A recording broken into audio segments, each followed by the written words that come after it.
Hey everybody, how's it going? This is Edmund with the After Party Behind the Mic, where amateur voice actors get together and talk about voice actor things. I am joined, I'm Edmund, by the way, I forgot to mention that, joined today by the following immaculate voices. If you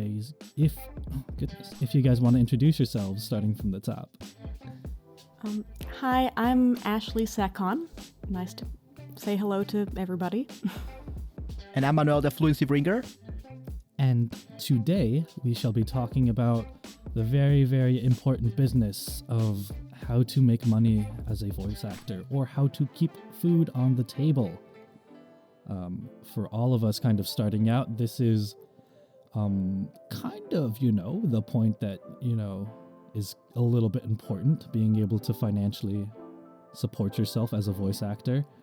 And although we all start with kind of the intention of like, we're doing it because we love it, it is also kind of important to be able to continue to live.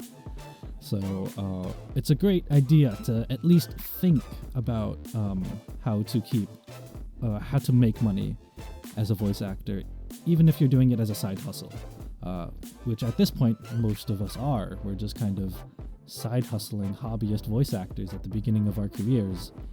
And there's nothing wrong with staying in that spot, but there is actually still ability to make money as a hobbyist, as a not professional part-time voice actor.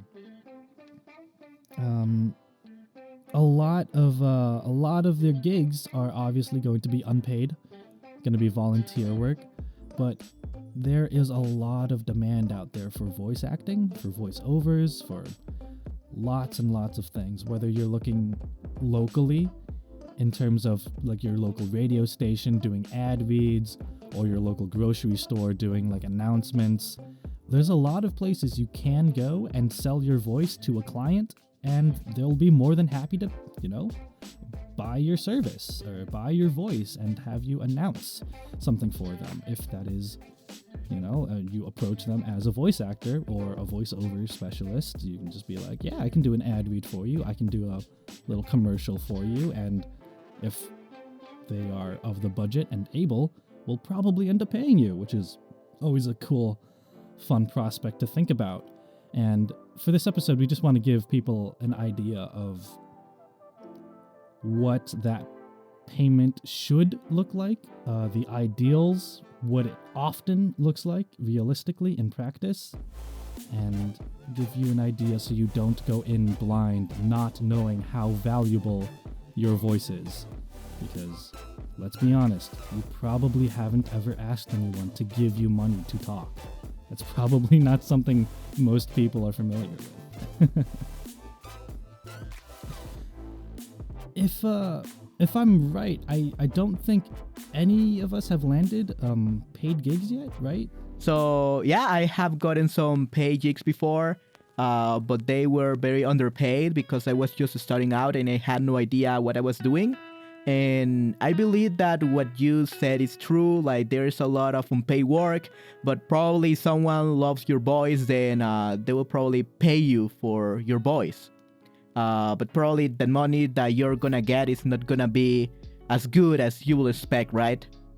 But you do have like very big chances of getting paid work at first by getting to know the right people. That's true, especially beginning out as a kind of entering the industry space of voice acting. Getting to know your peers, your potential clients, that is going to be kind of your big gateway into those paid gigs, into getting money, into getting some sort of monetary reimbursement at that point. It's a very tight-knit community, is what I'm learning, a tight-knit industry. And that's just kind of how it goes. You want to get those networks set up because that is the way that jobs are going to go to you, specifically for your voice. And when people get to know you and your voice, when you start to build out your own personal brand, then you can start selling that brand to them. to, those people that you've met, and they can in turn sell your voice to people they know. And eventually that comes around and hopefully gets you a little bit of money. It's an investment. You're investing your time into networking. You're investing your kind of effort in building these relationships in order to see eventual returns on those investments in the form of potential work coming in down the line, even more connections that could broaden your network of potential clientele. And that's really, really important. I'm not saying that you have to know everyone in the industry, but having a base of people that you can go to for work, the types of people that will be able to send work your way, send you auditions, that is extremely important, especially as a hobbyist, as a part-timer, because you won't have an agent. You will most likely just be freelancing from your bedroom studio or something.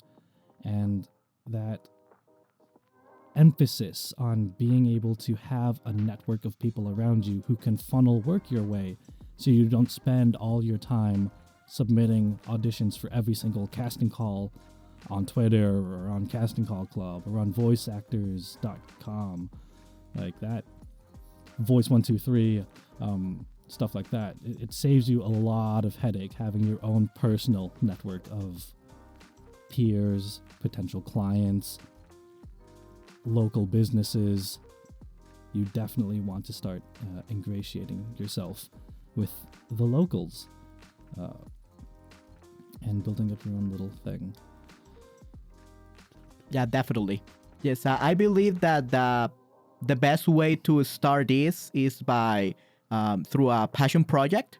That's what some people call it. And basically, if no one is gonna hire you at first because you need experience, is what you have to do is just hire yourself. You could create content on YouTube to use your voice acting skills. You could do some ASMR channels. I know some VAs that do that, and they actually get paid a lot of money by their fans through Patreon and other donation platforms. So if you want to start getting money with your voice, that's something you could do. You could narrate stories, creepypasta, comic dubs, or even game live streams where you voice the lines of the character with your friends live. So you can do many things so that you can attract people and people start liking your voice. And that way, if they really like you, they will be willing to pay you a few dollars through Patreon, or even if they know someone who is looking for a voice actor, then probably they can help you land a paid gig. So yeah, basically start doing something with your voice and not waiting for other people to give you work is the best way to start. Right. Excellent point to bring up. Do things, continue to do things, continue to send in your auditions, make personal content, whatever that entails.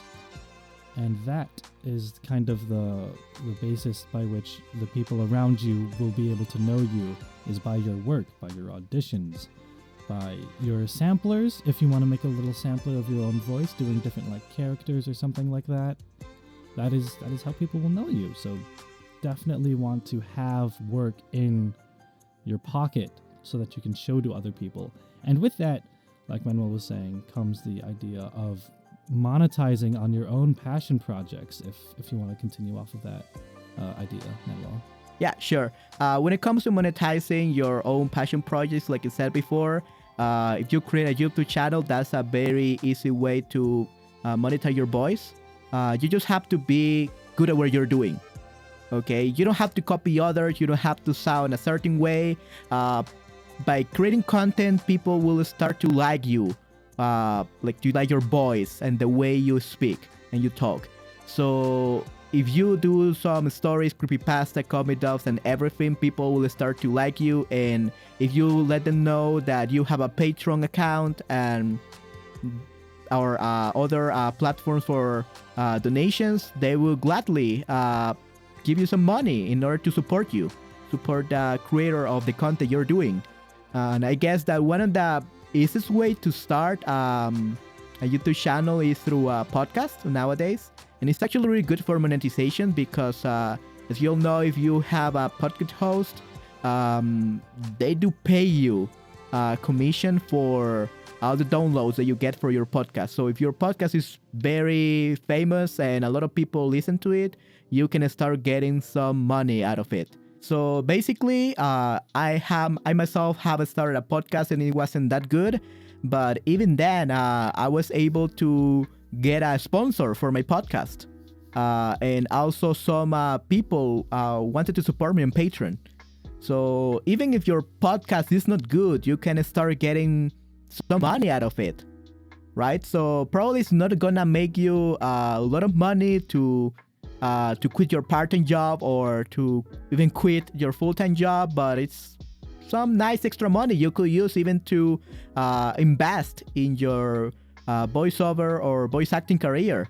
You could use it to get a better microphone, get some coaching. Coaching is very important in this industry. You got to learn from the experts that are doing this. So I believe that starting a podcast is a very good way to monetize and even to start getting some funds to invest in your career. Yeah, and even if it's not specifically a podcast that you're rolling out personally, you can do like regular YouTube content, like he was saying, like copy pastas.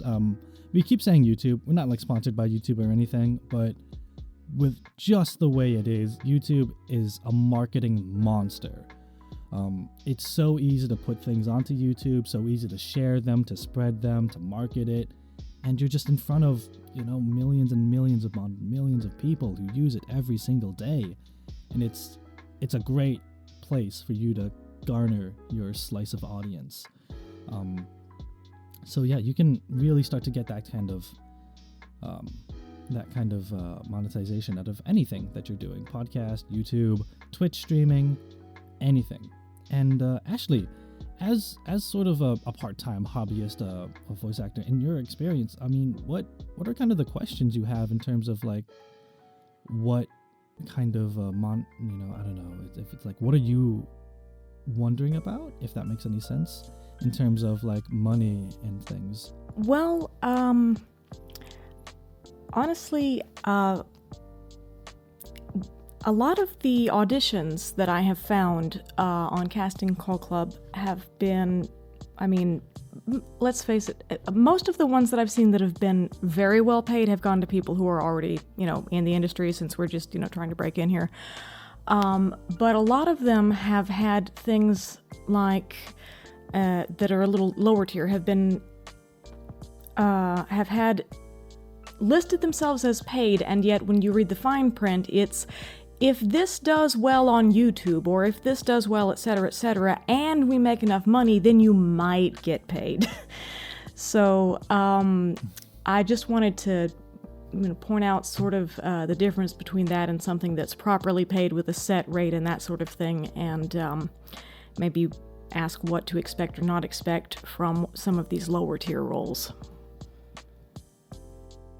Right. So that is pretty rampant across lower tier freelance work, is that sometimes the fine print will say things like it's dependent on how many views this gets, or it's dependent on how many follows this project gets, how many downloads we end up, how many hits we accrue on the website. You'll be paid by that rate. And you do have to be super wary of those because, one, they're low tier freelance work, so you're probably not going to get paid all that much anyways. And two, having it be dependent on something as like clicks or downloads or views, that is something you might want to view on a client by client basis and be like, is this job worth it for me? Because if they're like a YouTuber who has 0 subscribers and they're saying you're going to get paid by views on YouTube, then you're going to be like, I'm not getting paid for this job. And there might still be some value in that job. Maybe you can get on the ground floor of a new YouTube channel, and ideally they actually do grow and give you more jobs down the line. But that's a decision you're going to have to make personally and by a client basis. So just make sure you're doing your research when you audition for something. And it's totally fine to audition for things, then find out that, you know what? I'm not getting as much value out of this job, either actual physical rate wise or in terms of experience wise, that, you know, it might not be worth it for you to pursue that specific gig. You know, as much as you're auditioning to try and work with these people, they're also auditioning to get you to work for them. So it's totally fine to be like, you know what? I don't like the idea that I'm getting paid by view on YouTube, especially when you have 0 subscribers. I think I'll pass this one up. I have gotten a little choosier about certain roles once I let's put it this way, I make sure to read the fine print these days. Yeah, for sure. And it's important to get that idea of like, be careful what you're auditioning for and know what you're auditioning for in the beginning. While we harp on you to get auditions out, to get content, to get credits under your belt, we also want you to be happy with the work you do, because that's really important, especially as a hobbyist part-timer. I think that's your greatest concern. Is it's nice to get paid, but you want to do it because you love voice acting, and that you shouldn't lose that love and that passion because of taking crappy gigs after crappy gigs. So be selective about your credits that you do want to. When it comes to being paid and all of that, don't let it get in the way of you enjoying the voice acting. Yeah, there are certain things I've looked at where there are roles, and whether it's paid or not, there are certain roles I've looked at where it's like, I don't think I want to play that role. That's just not for me. I'm going to go look for something else. Definitely. Yeah, for sure. There's a lot to consider, just like your own personal comfort there. You're not obligated to always take every job that you audition for. Exactly. You know? Think about yourself. Be a little selfish. Like we keep saying, there's a lot of work out there. If you're auditioning, if you're sending out those auditions, if you're looking for roles, you'll find stuff that you like and that they will cast you for. So you can choose what you want to do. It's perfectly fine, and highly encouraged. I was going to say, and sometimes in unexpected places. I happened to get a role recently that was not even listed simply because I auditioned to be one of the extras in a historical-based thing that I had an interest in. Absolutely. You never know where work is going to come from. Mm-hmm. And so just kind of keep your eyes open and do your research on your clients.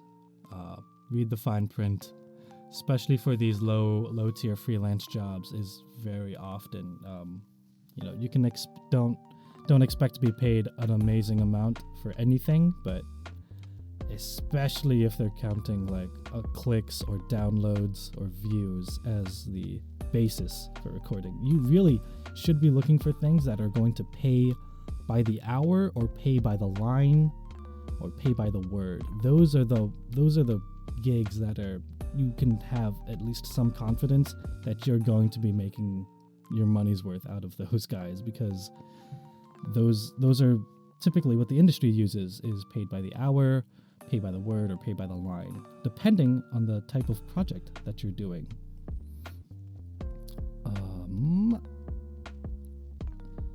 Have either of you looked at sort of a industry rate guide before?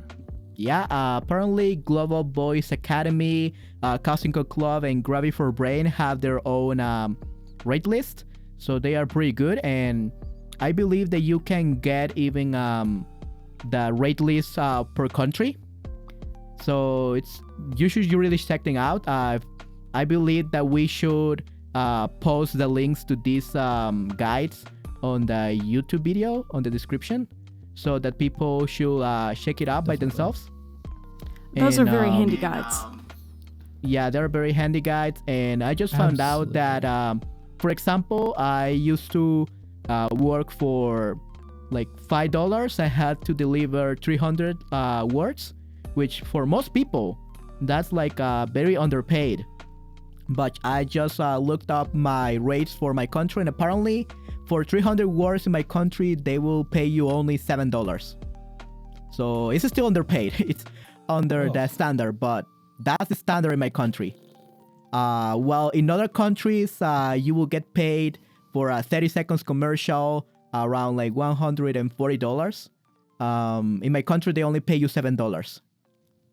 So the rate changes like a lot. Really, really rough. Yeah, so when it comes to like looking for a local agency and all that, that depends on where you live. So I believe that right now, due to the pandemic and everything, it's actually much better for most voice actors that are not in the States or in the UK, because you can have access to international work, which is pretty much like better paid than in most countries. So you should take this opportunity to get into international work. Absolutely. And living in the States, the rates here are quite nice. Commercial work, which is kind of like the bread and butter for many, many, many voice actors, is very steady. It's always going to be needed, and it pays quite nicely. For like a 30-second ad spot on TV, you can get paid upwards of like $100 to $500, depending on your area. And, if you're international, having access to that kind of market is phenomenal. Even as a pseudo-professional, you might be able to reach out to your local stations, like we were saying earlier, and try to, apply for some of these commercial work. Let them know that you're around, that you voice, and that you would be okay, like, sending them like a commercial read for them. Obviously, at that point, you're looking into slightly more professional work, but you can still do commercial work as a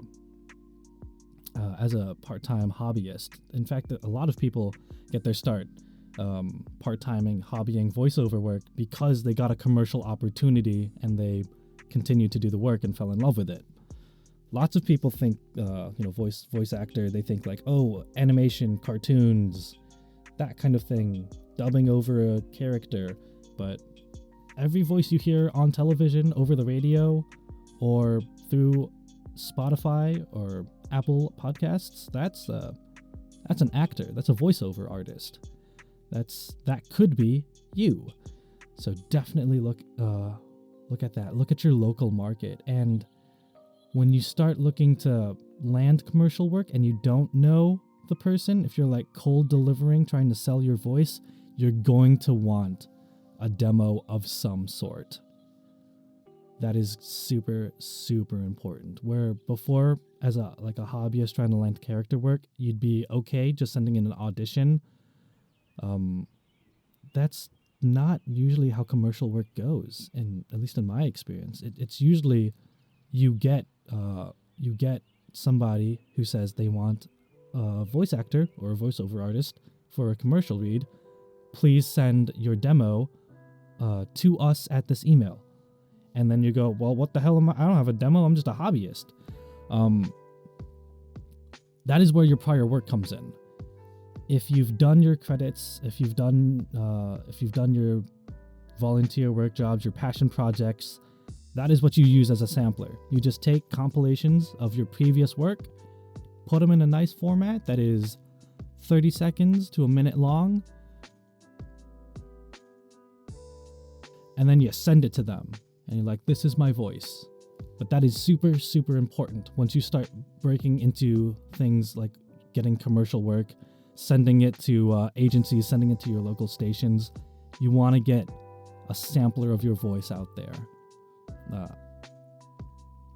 Ashley, have you had any experience where people were like looking for you to send in a voice demo or that kind of thing? Have you done anything like that? Well, yet? I don't have one yet because I wasn't... Okay, so hearing you guys talk about it helps me know I should just go ahead and put a sample together. I had heard a lot about demo reels and thought, well, do I really want to put one together now, or do I want to wait till I finish the 301 course at closing credits, like when should I do the demo? Because what if I look back at my old work and I go, oh no, I can't stand listening to this. My new work is so much better. So, but if on the other hand, on the flip side, I have seen, be it a commercial role or be it a character role, things listed where they're like, you need a demo reel. If you don't have one, don't bother applying. So that's the flip side of that. Yes, exactly. And I think that hits upon the crux of kind of the conflict that a lot of amateur voice actors feel, is that on the one hand, we keep hearing about how these demos can open up doors for us and that you need a demo to audition for some projects. But on the other hand, the importance of this demo is really also stressed. And so we want it to be so effective and super relevant and reflective of our current skills, because otherwise, if you have a really crappy demo, then you're not really getting anything out of it, You feel like it's just a waste of time. So you're struggling between the idea of I need this demo so I can get my foot in the door, but also this demo needs to be good enough that when I get my foot through the door, they actually like it and they don't just toss me into the bin right away. And I think that's really unfortunate because it's like that old saying where if you wait until you feel like you're ready, then you're going to be waiting forever, or, something to that effect. I'm paraphrasing. The fear of being ready and making something really good shouldn't paralyze you from making it in the first place. And I think a better way to approach it would be to look at your demo as a sort of evolution of your career. And, I'm personally of the opinion that having a little beginner demo, even if it's really sucky and garbage, is better than not having anything at all. Some people have the very rational fear that if they submit a demo that is really, really of poor quality, that they'll get blacklisted forever. And I can understand that, but at the same time, I've not had an experience yet where I approach someone and they tell me, wow, that was really bad, we're never going to contact you again. Obviously, that's my experience and your mileage may vary, but I am of the opinion that having a demo or a sampler that reflects your voice, your talent, your acting skills as a voiceover artist, as you are right now, is better than not having anything at all. But obviously, this is a very deeply personal question that you're going to want to tackle personally and put serious thought into and see where you stand on that line of, I need to get a demo out there so I can submit it to people who want to hear my voice, versus I want to make sure my demo sounds really nice and is of a quality that I appreciate. Find that balance for you personally, and honestly, it's your career. You can't go wrong with a personal decision like that. But if you are interested in making sort of a beginner and hobbyist demo, let's talk about some things you can put into it. So, like we were talking about earlier, your first demo, your first sampler can be of those passion projects that you have done before, or your YouTube videos that you've done before. If you've done a little bit of freelance work, you can put some of the projects that you've been a part of, put a little sample of the video or the song where you are present, and just take that snippet and be like, throw that together and put that in your demo, and it'll be just a representation of your voice and your talents at that time. And I understand that, you may look back on your work and be like, ooh, that's cringe. But at the same time, I want to also show that anyways, because that's where I was. And if you feel like you've grown substantially from that point, then take more recent work. Just stop submitting that old demo, that old sampler, and start using your newer works, your newer sampler, and let it evolve with your career. And on a more professional note, when you start to look into being to the point where you want to start auditioning for those like mid-tier commercial gigs, and the more serious professional work where they want like a properly produced demo, then at that point you've already had an established career, you've already been a part of many credits, you already have that experience under your belt. That is when I would say go and approach a studio, go look to professionally produce a demo. And I think, Manuel, you've got some thoughts on the more professional side of demo making. Sure.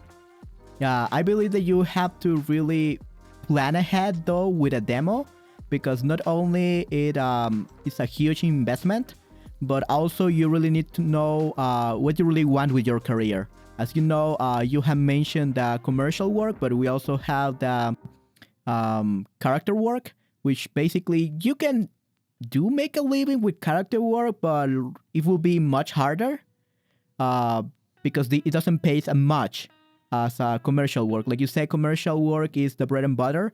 But if you're wanted to have a demo, you should really think about your options, because if what you want to do is to become a full-time voice actor, probably the easiest way is through commercial work, and you will need to invest money on a commercial demo. Because if you want to do character work, you actually have to have an animation demo, which is completely different. Okay, so they are completely different sides of this career. So the best thing to do, of course, is having both, but that's gonna cost you double, right? Those are two different demos.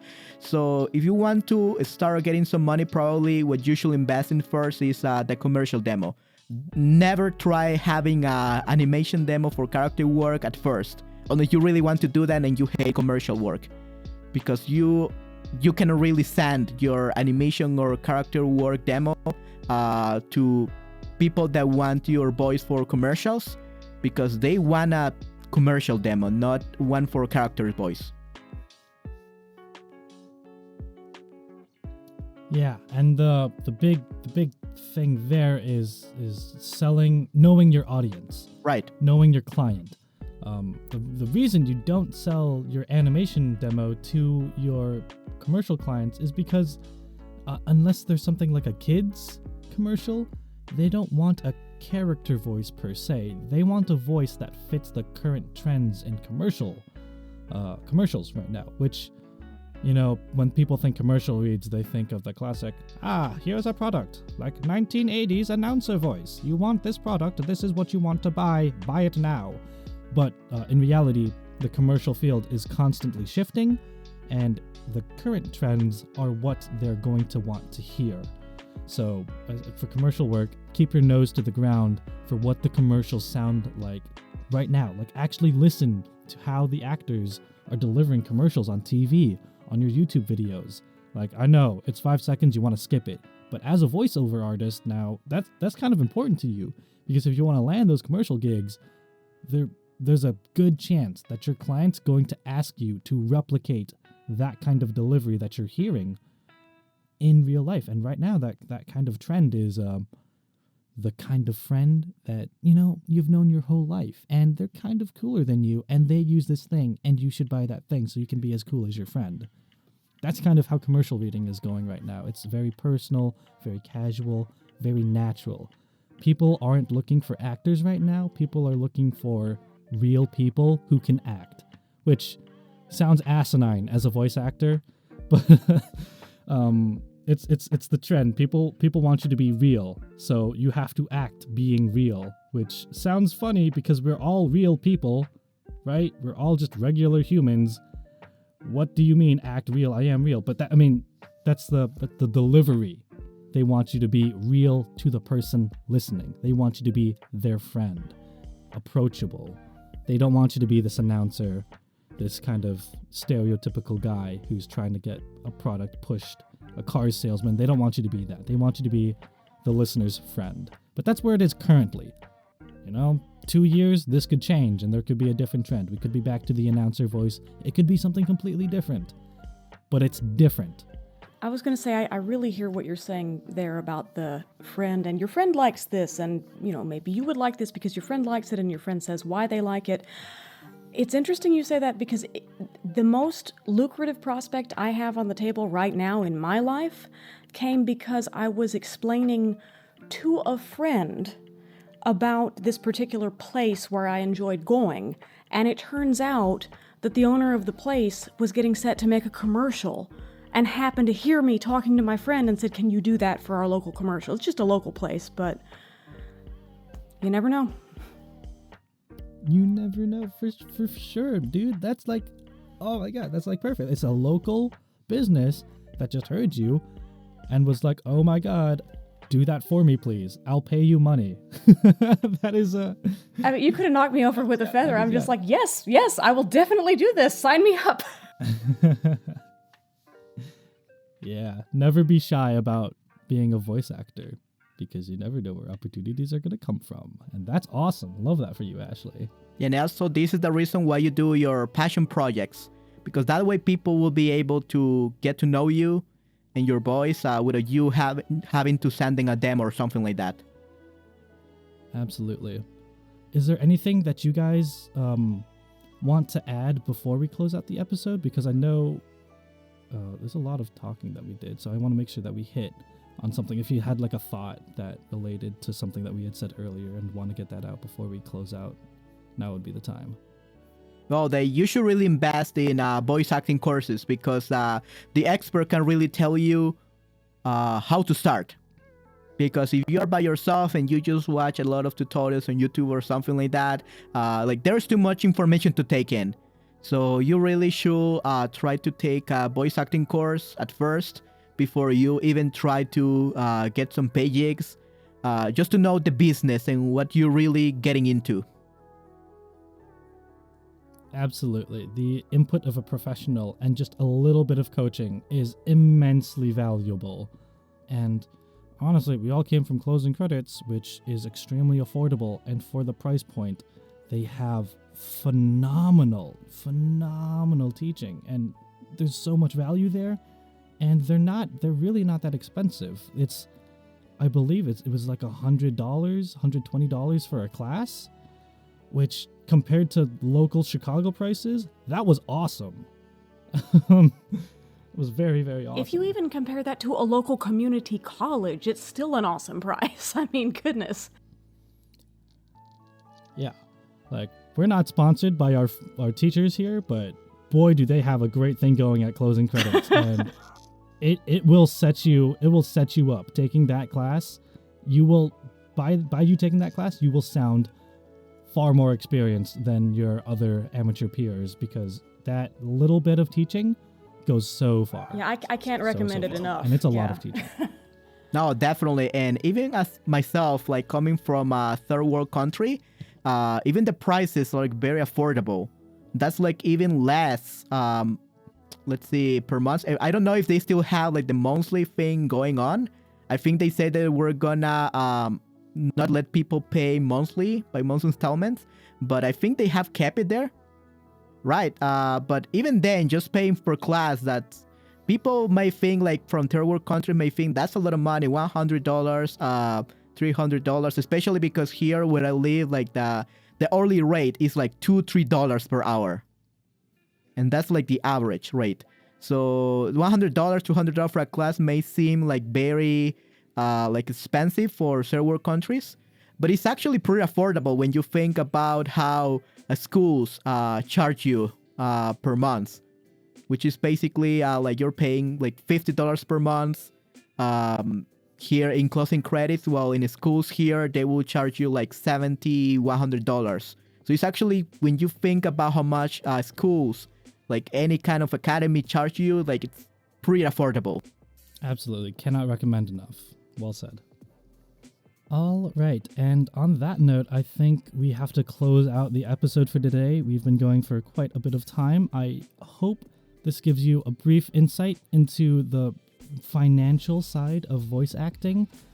Hopefully it answers at least some of your questions. It's not a lot of time we have to speak with you, so we will absolutely be having an episode 2 where we dive more into specifics, the actual rates you should be looking for in the industry standard for different markets around the world, around the US, and financial planning, budgeting for your career, what the investment costs are going to be for different things like equipment, like classes, and more. We will see you guys next time for that. Take care, everyone. Thanks for listening.